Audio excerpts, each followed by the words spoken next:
Ah, il change de calendrier, mais il ne change pas que ça d'ailleurs, il change aussi les lois. Ah, ça me rappelle quelqu'un ça. Ah, Oui. mais bon, il n'a pas changé le Mais on calendrier se encore. tait. Hein? On se tait, ouais, bon, ça on ne dit rien. On se Ah, tait. je ne dirai rien. Sinon, je prends la tapette. Voilà, la tapette. Ah non, pas la tapette. Alors, 21, verset 21. Tandis que je regardais, cette corne faisait la guerre aux membres du peuple saint. Alors, supposé, donc, à l'époque, c'était plutôt Israël, hein, donc le peuple hébreu. Mais nous, on s'inclut dedans maintenant, hein. Bon, bah si, quand même. Faisait la guerre donc aux membres du peuple saint, et elle remportait la victoire sur eux, jusqu'à ce que vienne le vieillard âgé de nombreux jours, et que le jugement soit rendu en faveur des membres du peuple saint du Très-Haut, et qu'arrive pour eux le temps de prendre possession du royaume. Celui que j'avais interrogé me dit la quatrième bête représente un quatrième royaume qui apparaîtra sur la terre. Il sera différent de tous les royaumes précédents. Il dévorera le monde entier, le piétinera et le déchiquettera. Hein? Bon, on ne sait pas qui c'est. Ah non, non. Les 10 cornes représentent 10 rois qui surgiront de ce royaume. Un autre roi se lèvera après eux. Il sera différent de ses prédécesseurs. Il renversera 3 rois. Et donc on n'est plus qu'à 8 rois, hein, comme les cornes, pareil. Il proférera des paroles contre le Très-Haut, opprimera les membres du peuple saint, entreprendra de changer le calendrier et la loi. Pendant 3 temps et demi, le peuple saint sera livré à sa merci. Alors on marque pendant 3 temps et demi, mais sur d'autres traductions, c'est un peu plus détaillé. On marque 1 temps et 2 temps et demi. Alors, est-ce que le premier temps est différent des 2 autres temps? Je ne sais pas. C'est possible. Pourquoi dans certaines traductions on fait la différence entre le premier temps et les 2 autres temps? Je ne sais pas. Mais c'est possible. Voilà. Mais par contre, dans la Sommaire, on ne fait pas de distinction. C'est pendant 3 temps et demi. Point. Ah ben, voilà. Et puis on arrive donc... Non, c'est bon. On va aller jusqu'à la fin en bas. Allez. Mais alors, la cour de justice siégera et on ôtera la domination à ce roi pour l'exterminer et le faire périr définitivement. Le règne, la souveraineté et la grandeur de tous les royaumes qui sont sous le ciel seront attribués aux membres du peuple saint du Très-Haut. Le règne de ce peuple est éternel et toutes les puissances du monde le serviront et lui obéiront. Ici prend fin le récit. Quant à moi, Daniel, je fus très effrayé par mes pensées, et j'en devins blême. Et il a peut-être bien raison, ce garçon. Je gardais ces choses en mémoire, et puis nous aussi, on doit les garder en mémoire. On ne sait jamais, ça peut nous arriver. Bon, je dis ça, je dis rien, hein? Oui. Non, non. Voilà, eh bien, on va arriver à la première pause musicale déjà. Ça, on a été vite, hein. Première pause musicale, donc je vous rappelle que nous allons écouter 3 titres du nouvel album du Patriarche. L'album s'appelle Terre Promise. N'hésitez pas à vous le procurer si vous voulez le CD carrément, oui. Et puis sinon, vous pouvez l'écouter sur notamment Spotify. Voilà. Alors, premier titre, c'est Ascenseur émotionnel. Le Patriarche Ascenseur émotionnel, Terre Promise. C'est parti. Waouh. Un monde lunatique. Ouais. À l'humeur changeante. Variation constante.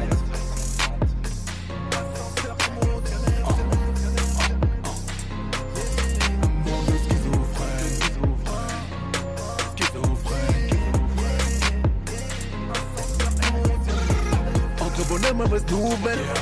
Joint et coup bas, entre bonheur et tristesse, ascenseur émotionnel, entre misère et richesse, ici pas trop de stress. Comment trouver l'équilibre quand nos sentiments sont en jeu de libre? Comment garder la tête haute? Comment tenir le coup? Garder le matin des bad news, t'en donner rendez-vous, frère. Hier on était en paix, sœur, le matin à t'en lever. Tu me voulais la guerre, pourtant je ne t'ai rien fait. On vit dans un monde lunatique, atmosphère bipolaire, c'est vraiment dramatique. On ne peut plus compter sur ceux qui nous entourent, relations pathétiques. Qui Schizophrénie ambiante, des échanges entre nous sont devenus critiques. Symptomatique de la duplicité, chez l'être humain c'est devenu typique. Les gens sont trop changeants, l'amour n'est pas constant. On passe de rire aux larmes, pour moi c'est dérangeant. En amitié mon frère je t'avoue je ne sais plus sur quel pied danser. La division serait-elle inhérente à la fraternité? Beaucoup trop cachent derrière leur sourire, une haine à mourir. En manque de discernement, on s'entoure de personnes qui nous souhaitent le pire. Je crois que la haine nous entoure de comme un vautour ne veut tuer l'amour. C'est sa double personnalité qui l'éloigne de la réalité. Entre bonheur et mauvaise nouvelle, joie et coup bas, entre bonheur et tristesse, ascenseur émotionnel, entre misère et richesse, ici pas trop de stress. Comment trouver l'équilibre quand nos sentiments sont en chute libre? Tous veulent inévitable, mais dans sa vague diable. Frère, quand tu dis dans l'âme, sœur devient vulnérable. Le genre change en fonction du temps, géométrie variable. Opportuniste, nature égoïste, ici va plus rien n'est fiable. Quand tes fondements sont bâtis sur le sable, ta vie est bancale, plus rien d'envisageable. Dis-leur de détruire pour construire sur l'Europe, c'est inscrit dans nos annales. En Christ, pas d'ombre de variation, je crois en un Dieu qui est toujours le même. Malgré le monde et ses affirmations, je ne peux me fier à ce système. L'instabilité du monde actuel, ces conflits majeurs, mafia présidentielle et le pouvoir aux voleurs. Dirigé par des menteurs, gare au broupill ou dans la bergerie. On s'étonne qu'on est devenu dingue, nos dirigeants des tueurs en série. La Bible déclare que l'homme est esclave de ce qui a triomphé de lui. L'orgueil a triomphé de l'homme, malheur à l'homme qui se confie en l'homme. L'anxiété, le stress, la dépression, les difficultés du quotidien engendrent des générations lunatiques. À qui donner la main? Entre bonheur et mauvaise nouvelle, joie et coup bas, entre bonheur et tristesse, ascenseur émotionnel, entre misère et richesse, ici pas trop de stress. Comment trouver l'équilibre quand nos sentiments sont en chute libre?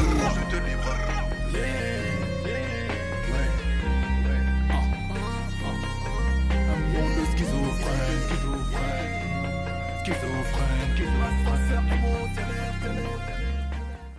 Voilà, ascenseur émotionnel de patriarche. Une vision très très très claire, je trouve, de ce monde. Allez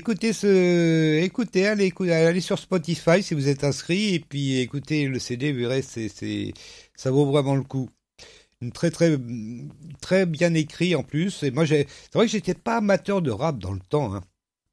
J'aimais pas du tout ça en fait. Et puis, c'est des gens comme le Patriarche, comme Big T aussi, qui m'ont fait aimer le rap chrétien, je précise quand même. Parce que c'est vrai que le rap met très en avant le texte, beaucoup plus que d'autres chansons. Et c'est vrai que quand on veut dire ce qu'on pense, quand on veut évangéliser aussi, c'est un très bon outil d'évangélisation, je trouve, le rap.